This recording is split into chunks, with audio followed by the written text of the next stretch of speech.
the rest of the story. Major Robert Anderson.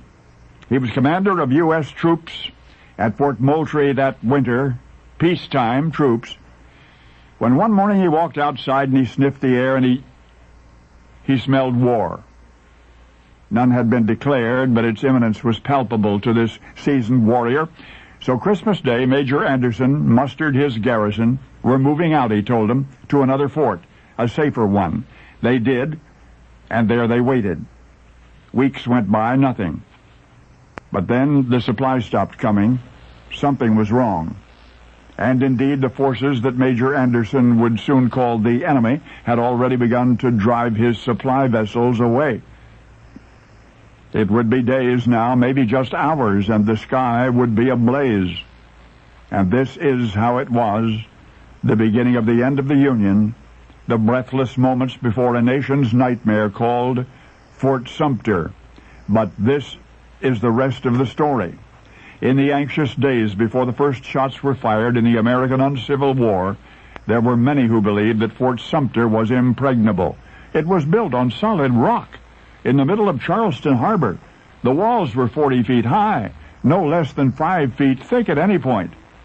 But in the early spring, 143 years ago, Confederate General P.T. Beauregard decided to battle the dragon in its watery lair. His assault on Fort Sumpter was more than devastating. It was near genius. He attacked from the shore with long-range artillery.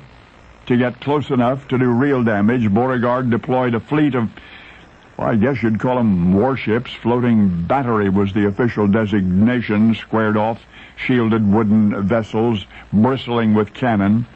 So massive, monolithic Fort Sumpter was fired upon from all directions. And the accuracy of Beauregard's bombardment astonished the Northerners defending it, particularly their commander, Major Anderson.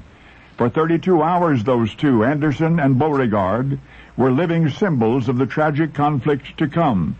And in the 33rd hour, Beauregard won, even as Anderson surrendered.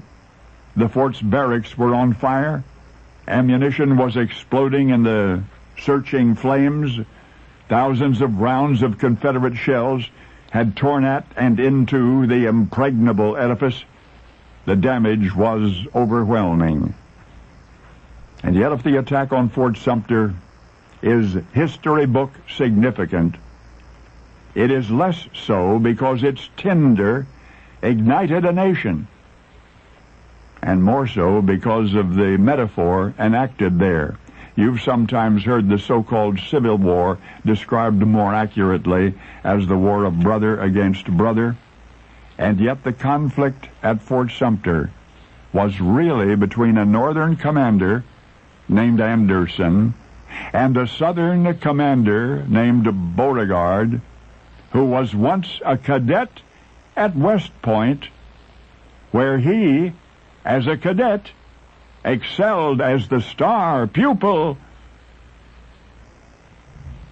in the artillery and bombardment class of Major Anderson himself. That's right, the student had bested his teacher, and now you know the rest of the story.